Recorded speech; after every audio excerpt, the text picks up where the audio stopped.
প্রিয় শিক্ষার্থীবৃন্দ, কেমন আছো তোমরা? আশা করি সবাই ভালো আছো, নিরাপদে আছো। আজকের সেশনে সবাইকে স্বাগত।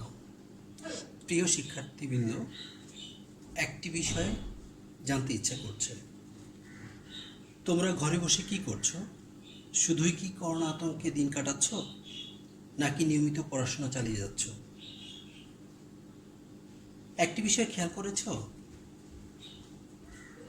বন্যায় কবলিত মানুষ যখন বাড়ি ছেড়ে আশ্রয়কেন্দ্রে আশ্রয় নিতে যায়, তখন কিন্তু জীবন বাঁচাতে তারা একা যায় না। তারা তাদের সাথে তাদের খাবার, গরু ছাগল, মূল্যবান সম্পদ নিয়ে যায়। কাজেই আমাদেরকে করোনা যুদ্ধে ঘরে থাকার পাশাপাশি নিয়মিত পাঠ্যসূচি অধ্যয়ন, নিয়মিত ব্যায়াম করা, গল্পের বই পড়া, ধর্মীয় আলোচনা চালিয়ে যাওয়া, এগুলো করে যেতে হবে। এবার আসো আমাদের মূল আলোচনায় ফিরি। আজকে আমি বিবিএ অনার্স দ্বিতীয় বর্ষের তৃতীয় ক্লাসটি নিব। আমাদের আজকের আলোচ্য বিষয় কার্ল পিয়ারসনের কোএফিসিয়েন্ট অফ কোরিলেশন। প্রিয় শিক্ষার্থীবৃন্দ, এই পাঠ শেষে তোমরা যে বিষয়গুলো ব্যাখ্যা করতে পারবে: এক, difference between Karl Pearson's and Spearman's rank correlation, different methods of Karl Pearson's coefficient of correlation. তো আমরা আসি আমাদের মূল আলোচনা। Difference between Karl Pearson's and Spearman rank correlation. Karl Pearson তার কোরিলেশনে কি দেখিয়েছেন? আমাদেরকে কোয়ান্টিটেটিভ ভেরিয়েবলগুলোর মধ্যে রিলেশন দেখিয়েছেন। অন্যদিকে স্পেয়ারম্যান তার কোরিলেশনে কোয়ালিটেটিভ ভেরিয়েবলগুলোর মধ্যে কোরিলেশন দেখিয়েছেন। কার্ল পিয়ারসনের যে কোরিলেশন, সেই ক্ষেত্রে ভেরিয়েবলগুলোর প্রকৃত যে মান, সেই মানকেই ব্যবহার করে কোরিলেশন নির্ণয় করেছেন উনি। অন্যদিকে স্পেয়ারম্যান ভেরিয়েবলগুলোর যে মান, সেগুলোকে র্যাঙ্কিং করে তারপর এর সাহায্যে কোরিলেশন নির্ণয় করেছেন। কার্ল পিয়ারসনের কোএফিসিয়েন্ট অফ কোরিলেশন এটি বিভেরিয়েট ফ্রিকোয়েন্সি ডিস্ট্রিবিউশনের ক্ষেত্রে ব্যবহার করা যায়, কিন্তু স্পেয়ারম্যানসের র্যাঙ্ক কোরিলেশন এটি বিভেরিয়েট ফ্রিকোয়েন্সি ডিস্ট্রিবিউশনে ব্যবহার করা যায় না। সাধারণত কার্ল পিয়ারসনের কোরিলেশনটি বেশি ব্যবহৃত হয়ে থাকে, কিন্তু স্পেয়ারম্যানের র্যাঙ্ক কোরিলেশনটি কম্পারেটিভলি কম ব্যবহার করা হয়ে থাকে। এবার আমরা আসি যে কার্ল পিয়ারসনের কোএফিসিয়েন্ট অফ কোরিলেশনে। তো প্রথমে আমরা ডিরেক্ট মেথড নিয়ে আজকে আলোচনা করব, কিন্তু আলোচনা করার আগে আমরা একটি বিষয় ভালো করে জেনে নিব। প্রিয় শিক্ষার্থীবৃন্দ, আমরা আগেই বলেছিলাম যে কার্ল পিয়ারসন উনি তিনটি মেথডে কোএফিসিয়েন্ট অফ কোরিলেশন নির্ণয় করেছেন। আর আমরা এটাও বলেছিলাম যে পরীক্ষায় যদি অঙ্ক আসে, যদি স্পেসিফিক মেথড উল্লেখ করে কোনো একটি অঙ্ক করতে বলে, তাহলে আমরা সেই মেথডটি আমরা ব্যবহার করব। কিন্তু যদি স্পেসিফিক্যালি কোন মেথডে অঙ্ক করতে হবে সেটা বলা না থাকে, তাহলে আমরা যে কোনো একটি মেথডে অঙ্কটা করতে পারব। তো তাহলে আমরা উনি যে তিনটি মেথডের সাহায্যে কোরিলেশন নির্ণয় করেছে সেগুলো আমরা দেখি। যে when deviation taken from arithmetic mean, direct method, and when deviation taken from assumed mean. এখন কথা হচ্ছে যে প্রথম যে মেথডটা, সেটা আমরা এর আগে আলোচনা করেছি, তারপর আবার বলি যে when deviation taken from arithmetic mean, এই নিয়মে আমরা কখন কোরিলেশন নির্ণয় করব? যখন দেখব যে দুইটা ভেরিয়েবলেরই অ্যারিথমেটিক মিন পূর্ণ সংখ্যায় আসে, তখন আমরা এই মেথডটি ব্যবহার করব। তাহলে কি হবে? আমাদের অঙ্ক করা সহজ হবে। তো সেই ক্ষেত্রে আমরা দেখেছি যে আর কোরিলেশন কিভাবে পাবো? R equal to summation x y divided by root over summation x square summation y square, where x equal to x minus x bar, that means capital X minus capital X bar, y equal to y minus y বার। আজকে আমরা যেটা দেখব সেটা হচ্ছে direct method and when deviation taken from assuming. তো direct মেথডে আমরা কখন অঙ্ক করব? যখন দেখব যে ভেরিয়েবলগুলো দেয়া আছে, সেই ভেরিয়েবলগুলোর মান যদি ছোট সংখ্যায় থাকে, অর্থাৎ যেটাকে সহজে ক্যালকুলেট করা যায়, যেটাকে ক্যালকুলেট করার জন্য অনেক বড় অ্যামাউন্ট আসে না, সেই ক্ষেত্রে আমরা কি করব? এই ডিরেক্ট মেথডে কার্ল পিয়ারসনের কোএফিশিয়েন্ট অফ কোরিলেশন নির্ণয় করব। আর কখন আমরা ডেভিয়েশন নিয়ে, অ্যাজিউমিং থেকে ডেভিয়েশন নিয়ে কোরিলেশন নির্ণয় করব? যখন দেখব যে দুইটা ভেরিয়েবলের অ্যারিথমেটিক মিন পূর্ণ সংখ্যায় আসে না, তখনই আমরা এই সূত্রে চলে যাব। কারণ এই সূত্রে যদি আমরা তখন অঙ্ক করি তাহলে আমাদের অঙ্কটা সহজ হবে। তো সেই ক্ষেত্রে আমাদের সূত্রটা মোরলেস একই রকম, প্রথমটার মতোই। এক্ষেত্রে কি আসবে? Summation dx dy minus summation dx whole into summation dy divided by n divided by root over summation d square of x variable minus summation dx whole square divided by n whole into summation d square of y variable minus summation dy whole square divided by n, যেখানে আমরা দেখব যে dx সমান হচ্ছে capital x minus হচ্ছে ax, অর্থাৎ assume mean of x variable. On the other hand, dy equal to y minus ay, যেখানে ay হচ্ছে assume mean of y variable. তো আমরা প্রথমে আমরা এখন যে অঙ্কটা করব সেটা হচ্ছে ডিরেক্ট মেথডে। ডিরেক্ট মেথডের সূত্রটি আমরা জানি যে সরাসরি সূত্র গুলো ব্যবহার করা হয়েছে ক্যাপিটাল লেটারে, summation x y minus summation x into summation y by n divided by root over summation x square minus summation x whole square divided by n whole into summation y square minus summation y whole square divided by n. তো প্রিয় শিক্ষার্থীবৃন্দ, আসো আমরা একটা সমস্যা দেখি, সেই সমস্যাগুলো আমরা কিভাবে সলভ করতে পারি, তাহলে আমার মনে হয় যে তোমরা আরো বেশি ক্লিয়ার হবে এই বিষয়ে।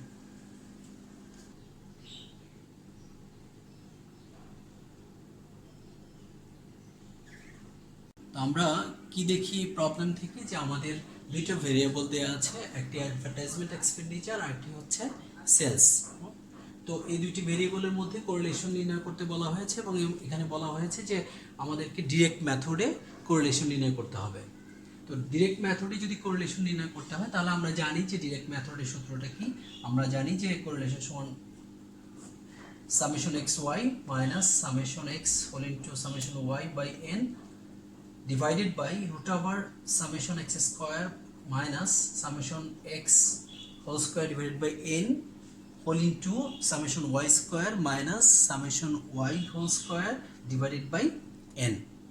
তো এই সূত্রে যদি আমাদেরকে অঙ্ক করতে হয় তাহলে আমাদের কোনটা x ভেরিয়েবল কোনটা y ভেরিয়েবল সেটা নির্ণয় করতে হবে, এবং এই সূত্রে যে জিনিসগুলো চাওয়া হয়েছে, অর্থাৎ যে জিনিসগুলো লাগবে, সামেশন এক্স ওয়াই লাগবে, সামেশন এক্স লাগবে, সামেশন ওয়াই লাগবে, এন লাগবে, সামেশন এক্স স্কোয়ার লাগবে, সামেশন ওয়াই স্কোয়ার লাগবে। তো সেই বিষয়গুলো আমরা যদি বের করে নিতে চাই তাহলে আমাদেরকে প্রথমে নির্ধারণ করতে হবে যে কোনটি এক্স ভেরিয়েবল কোনটি ওয়াই ভেরিয়েবল। তো আমরা ধরে নেই যে অ্যাডভার্টাইজমেন্ট এক্সপেন্ডিচার এটা এক্স ভেরিয়েবল আর সেলস হচ্ছে ওয়াই ভেরিয়েবল। তো আমাদের কি দেয়া আছে? এক্স দেয়া আছে, ওয়াই দেয়া আছে। তাহলে আমরা এখান থেকে ইজিলি আমরা কি করতে পারি? সামেশন এক্স এর মানটা বের করতে পারি। তো এই ক্ষেত্রে আমাদের সামেশন এক্স এর মান কত হবে? Summation x equal to 12 10 22 30 37 42। Summation y সমান হবে 10 19 26 31 35। তো তাহলে আমরা কি পেলাম? সামেশন এক্স এবং সামেশন ওয়াই এর মানটি পেয়ে গেলাম।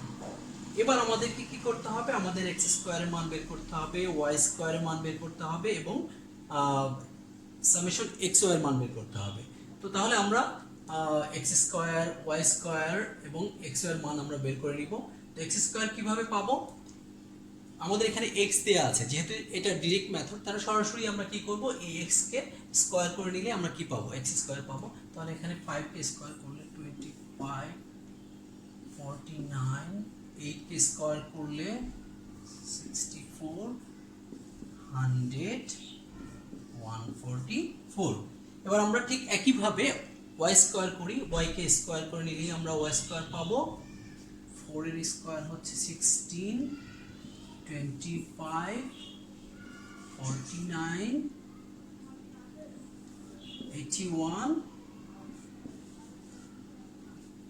তাহলে আমরা এখান থেকে কিন্তু সামেশন এক্স স্কয়ার এবং ওয়াই স্কয়ার মান বের করে নিতে পারি। তো সামেশন এক্স স্কয়ারের মান আমরা কত পাবো?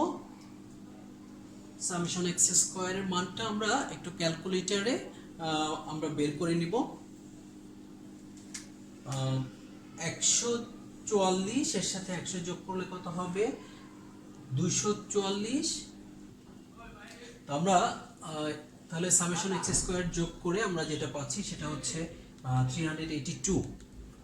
আবার ওয়াই স্কয়ার যোগ করলে আমরা কত পাই? সামেশন ওয়াই স্কয়ার সমান হচ্ছে 271। এবার আমরা দেখি এক্স ওয়াই আমাদের কত হয়। তো এখানে এক্স হচ্ছে 5, ওয়াই হচ্ছে 4।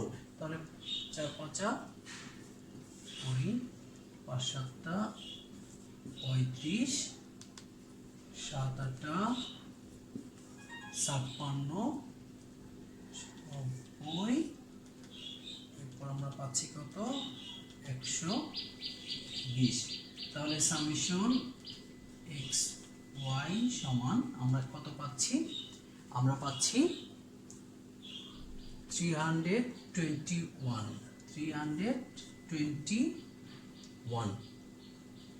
11,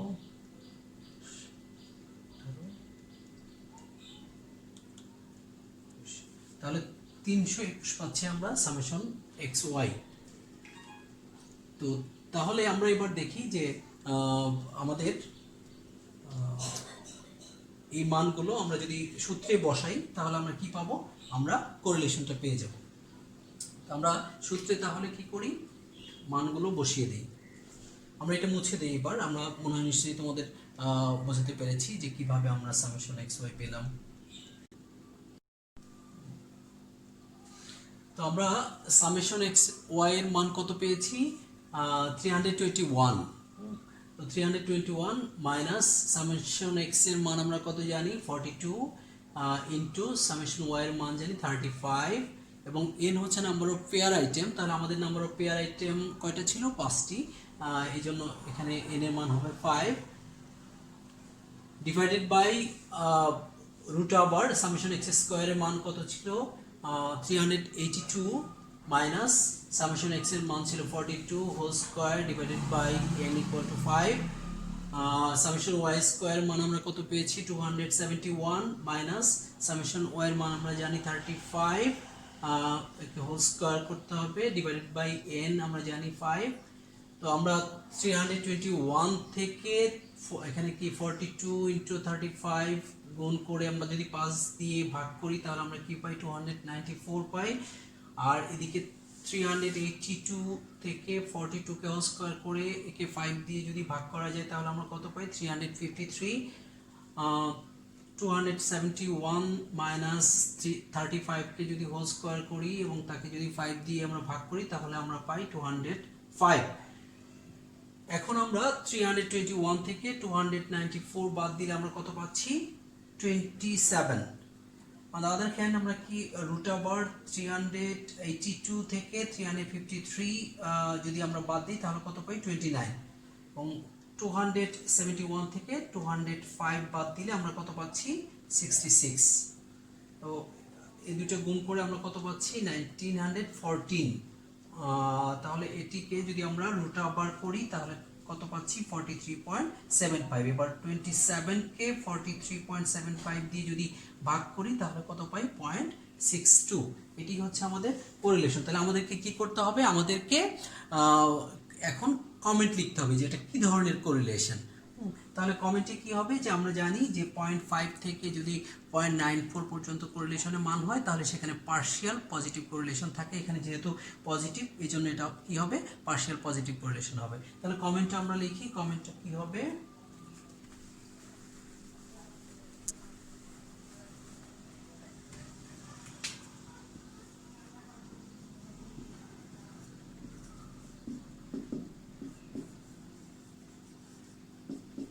there is a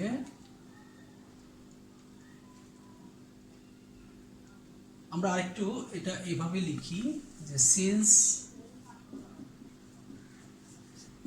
R equal to 0.62 there is a partial positive correlation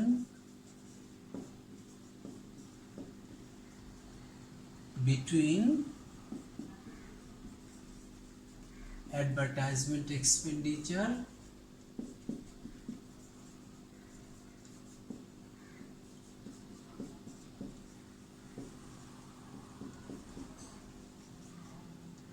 and sales.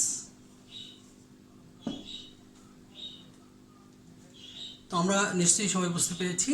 এবার আমরা পরবর্তী আরেকটি প্রবলেম দেখব। আমরা চলে যাচ্ছি পরবর্তী প্রবলেমে। এবার আমরা আসি শর্টকাট মেথডে। আমরা আগেই বলেছি যে শর্টকাট মেথডে আমরা তখনই অঙ্কটি করব যখন দেখব যে দুইটি ভেরিয়েবলেরই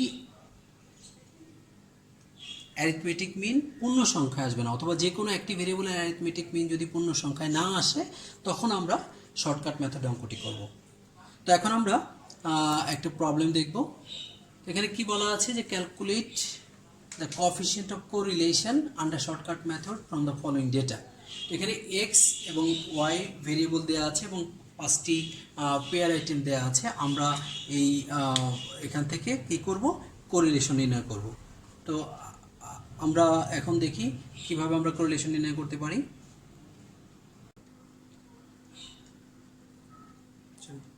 আমরা জানি যে শর্টকাট মেথডে কোরিলেশন নির্ণয় করতে হলে কি করতে হয়, আমাদের সামেশন ডিএক্স ডিওয়াই এখান থেকে বাদ দিতে হয়, summation dx whole into summation dy divided by n divided root over summation d square of x variable minus summation d x whole square divided by n whole into summation d square y variable minus summation d y whole square divided by n.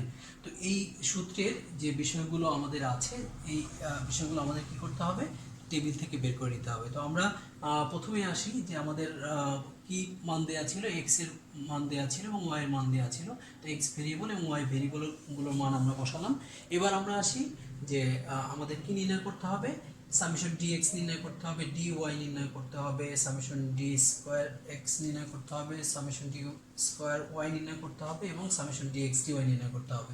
তো আমরা সেগুলোর জন্য ঘর করলাম এবং আমরা summation dx আমরা কিভাবে নির্ণয় করব, আমরা জানি যে এক্স থেকে assume mean of x series যদি আমরা বাদ দিই তাহলে আমরা কি পাবো, আমরা ডিএক্স পাবো। তাহলে আমাদের কি করতে হবে, যে এখান থেকে যে কোনো একটিকে আমাদের অ্যাজিউম মিন হিসেবে ধরে নিতে হবে। তো আমরা ধরে নেই যে এক্স ভেরিয়েবলগুলোর মধ্যে 65 হচ্ছে আমার অ্যাজিউম মিন। এখানে কিন্তু যে কোনো একটিকে আমরা 35 কে নিতে পারি, আমরা 83 কেও নিতে পারি। আমরা নিলাম 65 কে। তো এক্স থেকে আমরা কি করব, 65 বাদ দিব। তো আমাদের এক্স কত দেয়া আছে, 35। তাহলে 35 থেকে যদি 65 বাদ দিই তাহলে কত পাই, 30। পরবর্তীতে 45 থেকে যদি 65 বাদ দেওয়া যায় তাহলে কত পাবো, -20। 65 থেকে 65 বাদ দিলে 0, 79 থেকে 65 বাদ দিলে 14, 83 থেকে 65 বাদ দিলে 18 এবং আমরা সামেশন ডিএক্স কত পাবো, -18। এখানে -50 থেকে আমরা যদি -32 বাদ দিই তাহলে আমরা পেয়ে যাবো -18। এবার আসি D square x. D square x means হচ্ছে যে ডিকে স্কোয়ার করব, বাট এক্স বলতে এখানে আসলে যেটা বোঝানো হচ্ছে সেটা হলো এক্স ভেরিয়েবলকে বোঝানো হচ্ছে, যে এক্স ভেরিয়েবলে ডিকে এক্স স্কোয়ার করতে হবে। তাহলে আমরা 30 কে যদি এক্স স্কোয়ার করি তাহলে কি পাবো, 920 কে স্কোয়ার করলে পাবো 400, 0 কে স্কোয়ার করলে 0, 14 কে 196, 18 কে স্কোয়ার করলে পাবো 324 এবং সামেশন ডি স্কোয়ার আমরা কত পাবো, 1820। তো এবার আসি আমরা ডি ওয়াই। ঠিক আগের মতোই আমরা জানি যে ডি ওয়াই কি পাওয়া যাবে, কিভাবে পাওয়া যাবে, যে ওয়াই থেকে y assuming of y variable বাদ দিলে আমরা ডি ওয়াই পাবো। তাহলে আমরা আমাদেরকে কি করতে হবে যে ওয়াই থেকে যে কোনো একটিকে আমরা কি করব, আমরা অ্যাজিউমিং হিসেবে ধরে নিব। আমরা ধরে নিলাম এক্ষেত্রে 32 হচ্ছে আমাদের অ্যাজিউম মিন। তাহলে আমরা প্রত্যেকটা ওয়াই থেকে আমরা কি করব, 32 বাদ দিব। তো আমার প্রথমে কত দেয়া আছে, ওয়াই 17। তো 17 থেকে আমরা যদি 32 বাদ দিই তাহলে কত পাই, -15। 30 থেকে -32 বাদ দিলে -2, 32 থেকে 32 বাদ দিলে 0, 38 থেকে 32 বাদ দিলে 6, 49 থেকে 32 বাদ দিলে আমরা পাই 17। তাহলে সামেশন ডি ওয়াই আমরা কত পাই, সামেশন ডি ওয়াই পাই 6। তো আমাদের এখান থেকে আবার আমরা কি করব, d square of y variable করব। তাহলে ডি কে যদি আমরা স্কয়ার করি তাহলে আমরা কি পাই, d square of y variable পাই। তো 15 কে আমরা যদি স্কয়ার করি তাহলে পাই 225, 2 কে স্কয়ার করলে 4, 0, 0, 6 কে স্কয়ার করলে 36, 17 কে স্কয়ার করলে আমরা পাই 289। তাহলে টোটাল সামেশন ডি স্কয়ার আমরা কত পাচ্ছি, 554। এবার আমাদের একটি জিনিস শুধু বাকি আছে, সামেশন dx dy। তাহলে সামেশন dx dy কিভাবে পাবো, আমরা জানি আমাদের সামেশন dx কত দেয়া আছে, আমাদের dy কত দেয়া আছে। আমরা যদি dx কে dy দিয়ে গুণ করি তাহলে আমরা কি পাবো, dx ইনটু dy পাবো। তাহলে আমাদের এখানে dx কত দেয়া আছে, -30, একে যদি -15 দিয়ে গুণ করি তাহলে কত পাই, 450। মাইনাস মাইনাস প্লাস হয়ে যাবে, -20, একে যদি -2 দিয়ে গুণ করা যায় তাহলে আমরা কত পাই, 40। 0, 0 হবে, 14 ইনটু 6 তাহলে কত পাবো, 56 পাবো। 18 ইনটু 17 তাহলে আমরা কত পাবো, 306। টোটালটাকে আমরা যদি সামেশন করি তাহলে আমরা কি পাই, সামেশন dx dy। তো সামেশন dx এবং dy আমরা কত, সামেশন dx dy কত পাচ্ছি, 852। তো এই মানগুলো যদি আমরা এবার আমাদের সূত্রে বসাই তাহলে আমরা কি পেয়ে যাব, আমরা কোরিলেশন পেয়ে যাব। তো আমরা সামেশন dx dy কত পেয়েছি, 852, মাইনাস সামেশন dx পেয়েছি -18, সামেশন dy পেয়েছি 6, আর এন আমরা জানি নাম্বার অফ পেয়ার আইটেম আমাদের কতগুলো দেওয়া ছিল, 5। ঠিক একইভাবে root over summation d square x আমরা কত পেয়েছি, 1820, minus summation d x -18 whole square divided by n কত হবে, এন এর মান হচ্ছে 5, এদিকে whole into summation d square y এর মান আমরা কত পেয়েছিলাম, 554, মাইনাস সামেশন ডি এক্স এর ডি ওয়াই এর মান পেয়েছি 6 whole square divided by n এর মান কত, 5। তো তাহলে আমরা 852 এর সাথে যদি এটা আমরা বিয়োগ করি তাহলে আমরা কত পাই, এখানে যেহেতু মাইনাস আছে, মাইনাসে মাইনাসে প্লাস হয়ে যাবে 21.6। অন্যদিকে আমরা যদি 1820 থেকে -18 কে হোল স্কয়ার করে 5 দিয়ে ভাগ করে যদি বিয়োগ করি তাহলে আমরা পাই 1755.2, এবং 554 থেকে 6 কে স্কয়ার করে 5 দিয়ে সেটাকে ভাগ করে যদি সেখান থেকে 554 বাদ দিই তাহলে আমরা কত পাই, 546.8। এবার এটিকে আমরা যদি গুণ করি তাহলে আমরা কত পাচ্ছি, 9,59,743.36। অন্যদিকে 850 সাথে যদি 21.6 যোগ করি তাহলে আমরা পাচ্ছি 873.6। তো এটাকে যদি আমরা রুট করি, রুট করলে আমরা কত পাচ্ছি, 979.66। তাহলে আমরা 873.6 কে যদি আমরা 979.66 দিয়ে ভাগ করি তাহলে আমরা পাচ্ছি কত, 0.89। তার মানে হাইলি পজিটিভ কোরিলেশন বিরাজ করছে এক্স এবং ওয়াই ভেরিয়েবলের মধ্যে। তো আমরা কমেন্টটা কি লিখবো, আমরা কমেন্টটা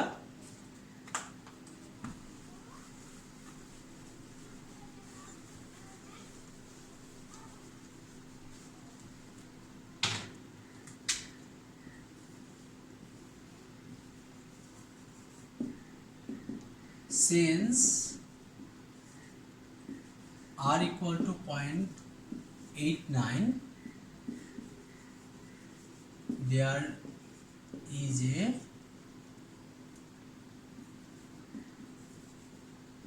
highly positive correlation